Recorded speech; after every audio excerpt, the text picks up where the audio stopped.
So today's teaching is derived from the workshop that or the seminar that we did 2 years ago for Open Arms Pregnancy Center. And as a Christian organization that has some of the exact same challenges that you guys did. Communication, things that were creating division, disunity. And so we created these materials and gathered them from various sources or wrote them to address those things. And the concept is this, is that if we make you aware of these things, now you have a fighting chance to actually say, no, not today, devil. This is not our workshop.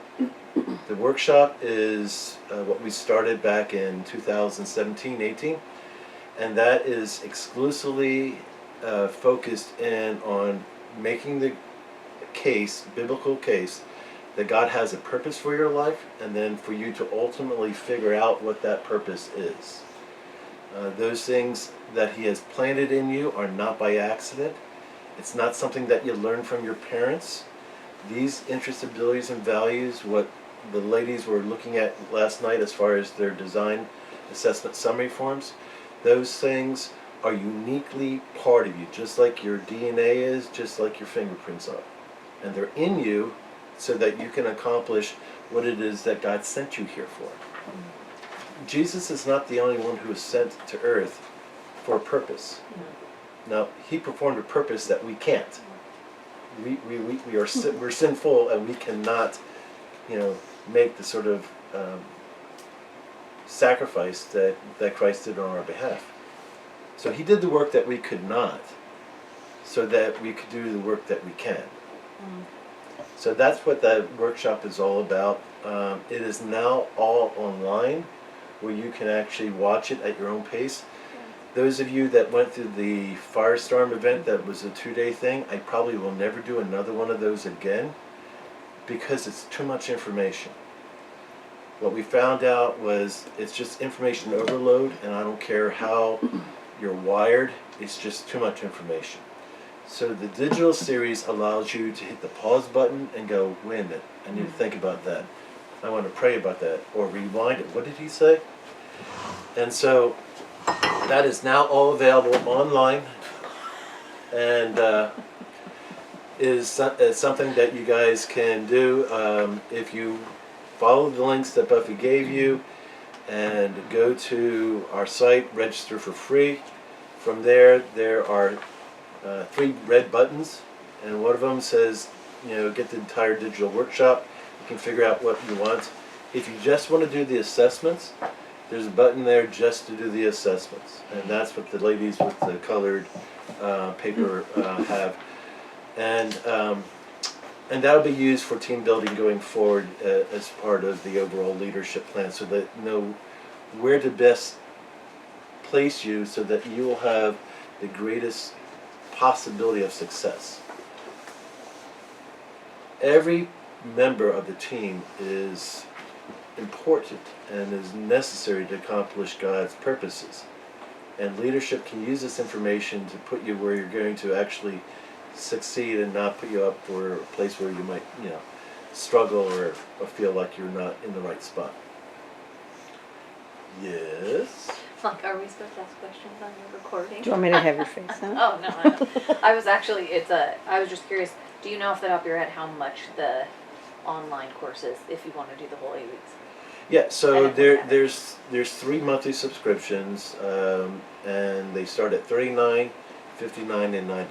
Okay. And the only difference between all 3 of those is that how quickly you'll get to the design discovery meeting coaching session.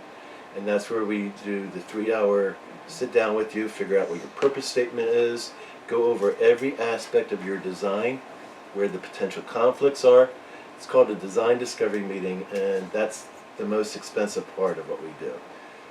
But that is literally 3 hours of my time and Buffy's time, and we record it and get that to you. But So does the monthly subscription only last as long as it takes you to get to the assessment? Design discovery. Not the assessment, Or the design discovery? discovering. It can. Oh, okay. But for some, what they've done is they've continued on and they've gone through leadership training. Okay. And that's where we turn it around and say, okay, now that you understand yourself, if you're in counseling, let's tell you about design so that you can actually use these tools now to help the people that you're ministering to. Or if you're a leader, let's help you figure out how to place people in the places where they're going to go based upon their design. So it can convert to leadership training, it can convert to coaching, or you can just, end it, whatever you want to do. And can you also use it just in your family life and how you? Oh, yeah. I mean, No, I would say if you are going to be using what we teach in the workshop and go through leadership training, and by the way, you have to be qualified to do leadership training, you have to go through the workshop and you have to have your purpose statement done. That design discovery has to be part of it so that we actually know where your giftings are and we know exactly how to coach you in that area. But yes, if you're going to start studying design and knowing how to either help somebody through counseling and coaching or to lead them as a leader, start with your family first. You already know them. And there's a thing that we call design association. Design association is where there's certain attributes that you go, man, that reminds me of Colleen. What is Colleen? Oh, she's a refiner. She has leadership interests, abilities, and values. Oh, you must be like Colleen in that area. Every time I see somebody who's super creative and has that energy level that goes off the charts, I think of my friend Kiersey. Whenever I look at somebody that is really interested in making sure that things are refined and working as smoothly as possible, I think of my friend Deanne, or her. She's also a refiner maximizer. But so that association allows you to begin to associate what you were seeing as an ability or as a design element with that individual, and then you can correlate it to the people that you're meeting. Now, it's not a replacement for them doing the YMI assessments, but what it does is it opens a door of communication where you can say, all right, if she's like Colleen, how would I talk to Colleen in this circumstances? What would my expectations of her and how she would react based upon my understanding of how Colleen is? So it gives you a opening to be able to begin to minister. Obviously, you want them to ultimately be able to do the assessment so that you get a clear-cut analysis of exactly what it is that God's created them to do. These assessments have gone through what's called third-party testing. Look at the Winnie. Anyway, and that's what makes them different from your standard alone, personality assessment. The third-party testing, the psychometric assessment certification, is where a third party has gone through and tested it for validity and reliability. It sets it apart. And one of the unique things, I was just reading the white paper analysis that came from that institution that did the testing, is the fallacy that I can teach somebody how to be a leader that doesn't have leadership calling. It's not true. Education doesn't make a difference unless that education is consistent with what your wiring is. Mm-hmm. So if you have a leadership calling in you, I can train you to be a better leader. If you have a counseling calling in you, I can train you to be a better counselor. But if you don't have that, and I have to understand, this analysis was done by a secular university, and they basically said, this stuff is contrary to what we've been teaching people. It's completely contrary. And the other aspect of what these assessments do is that they don't put you into a box. There isn't like 7 or 9 different personality types and how do you fit in that. It doesn't work that way. We measure specific aspects of who you are. Like if in a physical situation, when you go to the doctor, they put you on a scale. They see how tall you are. They check your blood pressure and things like that. Well, that's what this does. One assessment will look at something very, very specific, like what motivates you, or where are your interests. And so, as part of that design discovery meeting process, we pull all that together to come up with a holistic view of who you are.